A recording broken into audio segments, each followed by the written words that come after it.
রাসূল পাক সাল্লাল্লাহু আলাইহি সাল্লাম বললেন, যে ব্যক্তি রমজান মাস পেল অথচ তার জীবনের গুনাহগুলি আল্লাহ তাআলার কাছে থেকে মাপ চেয়ে নিতে পারল না, সে ব্যক্তিও ধ্বংস হয়ে যাক। আউযু বিল্লাহি মিনাশ শাইতানির রাজীম। আসসালামু আলাইকুম ওয়া রাহমাতুল্লাহি ওয়া বারাকাতুহু। নাহমাদুহু নুসাল্লি আলা রাসূলিহিল কারীম, আম্মা বাদ। সম্মানিত প্রিয় দেশ ও দেশের বাইরে যে যেখান থেকে আমাকে দেখছেন বা দেখবেন, সকলকে আন্তরিক মোবারকবাদ। সম্মানিত প্রিয় দর্শকবিন্দু, আমাদের মাঝে আর কিছুদিনের মধ্যেই রহমত, মাগফিরাত ও নাজাত নিয়ে রমজান আগত হবে। এই রমজান সম্পর্কে আমি আপনাদেরকে সতর্ক করার জন্য এবং আমি নিজেকে সংশোধন করার উদ্দেশ্যে কিছু বলতে চাই। রাসূল পাক সাল্লাল্লাহু আলাইহি ওয়াসাল্লামের হাদিসের পূর্বে আমি কোরআনের একটা আয়াতকে উল্লেখ করি। আল্লাহ রাব্বুল আলামিন কোরআনুল কারীমের মধ্যে সূরা আল বাকারার 183 নম্বর আয়াতে আল্লাহ বলছেন, ইয়া আইয়ুহাল্লাযীনা আমানু কুতিবা আলাইকুমুস সিয়ামু কামা কুতিবা আলাল্লাযীনা মিন ক্বাবলিকুম লাআল্লাকুম তাত্তাকুন।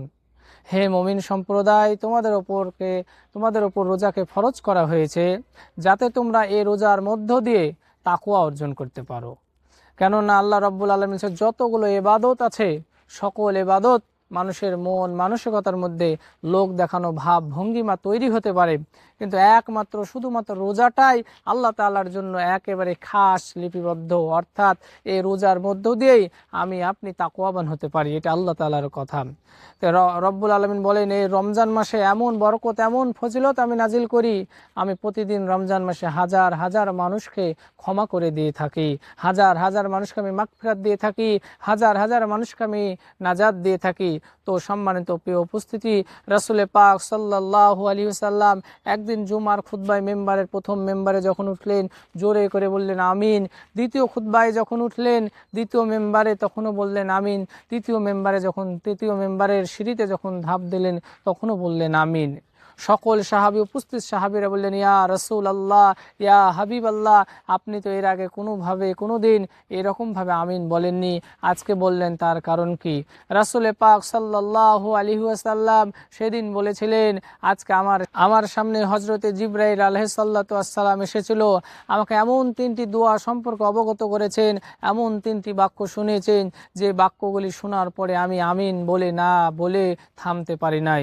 রাসূল পাক সাল্লাল্লাহু আলাইহি সাল্লাম বললেন, আমি প্রথম আমিন বললাম যখন হযরতে জিবরাইল আলাইহিস সাল্লাতু ওয়াসসালাম বললেন, ওই ব্যক্তি দুর্ভাগা, ওই ব্যক্তি ধ্বংস হয়ে যাক যে ব্যক্তি তার পিতা এবং মাতাকে পেল অথচ তার পিতা এবং মাতার খেজমত করে জান্নাতকে ওয়াজিব করে নিতে পারল না, সেই ব্যক্তি ধ্বংস হয়ে যাক। আমি রাসূল পাক সাল্লাল্লাহু আলাইহি সাল্লাম তখন বললাম আমিন। দ্বিতীয়বার বললেন, রাসূল পাক সাল্লাল্লাহু আলাইহি সাল্লাম বললেন, যে ব্যক্তি রমজান মাস পেল অথচ তার জীবনের গুনাহগুলি আল্লাহ তাআলার কাছে থেকে মাপ চেয়ে নিতে পারল না, সে ব্যক্তিও ধ্বংস হয়ে যাক। তখন আমি রাসূল পাক সাল্লাল্লাহু আলাইহি ওয়াসাল্লাম বললেন আমিন। তৃতীয়বার যখন রাসূল পাক সাল্লাল্লাহু আলাইহি সাল্লাম আমিন বললেন, তার কারণ আমি রাসূল পাক সাল্লাল্লাহু আলাইহি সাল্লামের নাম শুনলেন অথচ সে সাল্লাল্লাহু আলাইহি সাল্লাম আমার প্রতি দরুদ শরীফ পড়ল না, সে ব্যক্তিও ধ্বংস হয়ে যাক। আমি রাসূল সাল্লাল্লাহু আলাইহি সাল্লাম বললেন আমিন। অর্থাৎ বোঝা গেল, রমজান মাস পাওয়ার পরেও আমি আর আপনি যদি আল্লাহ তাআলার কাছে মাপ চেয়ে নিতে না পারি, তওবা করে আল্লাহর মুখলেস বান্দা হয়ে যেতে না পারি, মাহবুব বান্দা যদি না হয়ে যেতে পারি, তো আপনি ধ্বংসের তালিকায় পড়ে যাব। তাই সম্মানিত প্রিয় উপস্থিতি, সম্মানিত প্রিয় দর্শক, আমরা যারা যেখান থেকে দেখছি তখনই আমরা এখন থেকে নিয়ত করি, রমজান মাস আসার সঙ্গে সঙ্গে রহমত, মাগফিরাত, নাজাত নিয়ে যে রমজান আমাদের সঙ্গে আগত যে রমজান আমাদের সামনে উপস্থিত হবে, এই রমজান আল্লাহ তাআলার কাছে মাপ চেয়ে, ক্ষমা চেয়ে আল্লাহর মাহবুব বান্দা হতে পারি, প্রিয় বান্দা হতে পারি, ধ্বংসপ্রাপ্ত বান্দা বান্দি থেকে যেন আমরা দূরে থাকতে পারি, এটাই আমাদের প্রত্যাশা।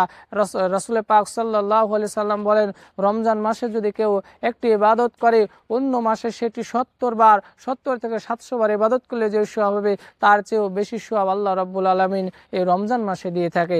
তাই আমরা সকলেই এই বিষয়টি মাথার মধ্যে রাখবো, রমজান মাসের কোনো মুহূর্ত, কোনো সময় যেন আমাদের বেফলে চলে না যায়, অযথা অপচয় না করি, সব সময় আমাদের মুখের মধ্যে জিকির থাকবে সুবহানাল্লাহ, আলহামদুলিল্লাহ, আল্লাহু আকবার, জিকির থাকবে লা ইলাহা ইল্লাল্লাহ, জিকির থাকবে কুরআনুল কারীম, জিকির থাকবে তাসবিহ তাহলিল, জিকির থাকবে আমরা সালাত আদায় করব।